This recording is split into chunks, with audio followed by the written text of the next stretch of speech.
औदों के लिए दरबारों में जब कदमों पे अना गिर जाती है, कौमों के सर झुक जाते हैं, चकरा कर हया गिर जाती है। जातीय जनगणना यह सिर्फ आंकड़ों की गिनती नहीं, बल्कि हिंदू समाज को तोड़ने, राष्ट्रवाद को कुचलने और देश को राजतंत्र की ओर धकेलने की एक गहन साजिश है। यह कदम इस्लामिक जिहाद को मजबूत करेगा और हिंदुओं को आपस में लड़वाएगा। आइए इस खतरा को गहराई से समझने का प्रयास करते हैं। हर हर महादेव मित्रों, मैं छोटा नरसिंहानंद अनिल यादव एक बार फिर स्वागत करता हूं आप सभी का। जातीय जनगणना का विचार सबसे पहले ब्रिटिश शासन ने दिया था। उन्होंने 1931 में इसे आखिरी बार करवाया ताकि हिंदुओं को आपस में बांटा जाए और वो डिवाइड एंड रूल में सफल हो सके, क्योंकि वो लोकतंत्र नहीं राजतंत्र स्थापित करना चाहते थे और राजतंत्र से ही अपना शासन करते थे। आज़ादी के बाद हमारे नेताओं ने इसे बंद कर दिया, क्योंकि वो जानते थे कि जाति पूछना समाज को तोड़ना है। लेकिन अब 2025 में केंद्र सरकार ने इसे फिर लागू करने का प्रयास किया है। क्यों? पहले जाति हटाओ देश बचाओ, फिर नारा आया बटोगे तो कटोगे, और उसके बाद जातीय जनगणना। सतह पर सरकार बता रही है इसे सामाजिक न्याय का हथियार बताती है, और लेकिन गहराई में ये हिंदू समाज की एकता और अखंडता को खंडित करने और राष्ट्रवाद को कमजोर करने की एक बहुत बड़ी साजिश है। बिहार में इसका प्रैक्टिकल शुरू हो गया है। इससे बिल्कुल स्पष्ट हो गया है कि ये हिंदुओं के वोट बैंक को बटोरने का एक हथियार है। यह अल्पसंख्यकों को, खासकर मुसलमानों को राजनीतिक रूप से मजबूत करने का भी हथियार है। सरदार पटेल के उस संकल्प को याद रखना चाहिए जिनके द्वारा देश में 562 से अधिक रियासतों को तोड़कर देश की एकता को स्थापित किया गया था। हिंदू समाज पहले ही जातियों में बटा पड़ा है, लेकिन जातीय जनगणना इस बची कुची एकता को भी चूर चूर कर देगी, खत्म कर देगी। जब हर जाति को अपनी संख्या के बारे में पता चलेगा, जिसकी जितनी संख्या बारी उसकी उतनी हिस्सेदारी का नारा हिंदुओं में आएगा और आपस में लड़वाएगा। हर जाति अपने नेता को आगे करेगी और हर सीट पर नेताओं की भीड़ होगी। इससे हिंदू समाज खंड खंड हो जाएगा। यह जनगणना स्वर्ण जातियों की कुछ जातियों को कमजोर दिखाएगी, जिससे उनकी असुरक्षा बढ़ेगी। अधिक संख्या वाली जाति अपनी ताकत का दुरुपयोग करेंगी।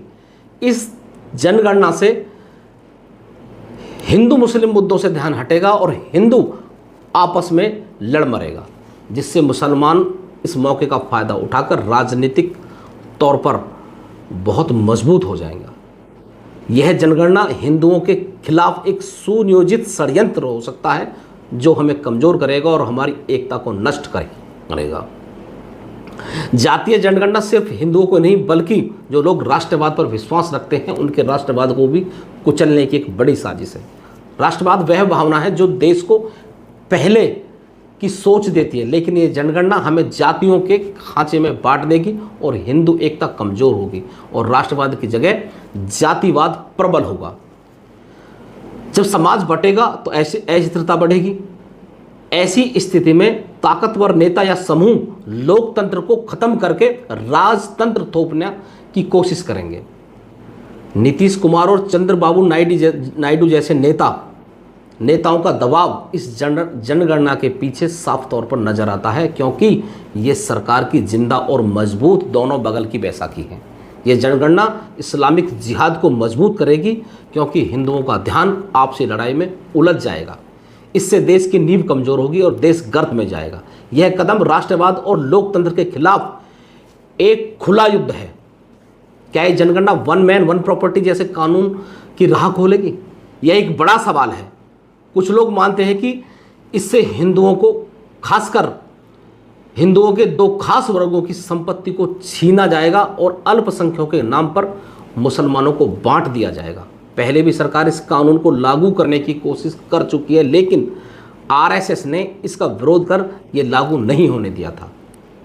यह साजिश हिंदुओं को आर्थिक रूप से कमजोर करेगी और अल्पसंख्यकों के नाम पर मुस्लिम समाज को देश का एक मजबूत स्तंभ बनाएगी। लेकिन अगर सरकार पर दबाव बढ़ा तो क्या होगा? सरकार इसे लागू करवाएगी और यह देश के लिए विभाजन साबित होगा। दोस्तों, जातीय जनगणना हिंदुओं, राष्ट्रवाद और देश के खिलाफ एक खतरा की साजिश है। यह हमें बांटेगी, लोकतंत्र को खत्म करेगी और राजतंत्र की स्थापना कराएगी।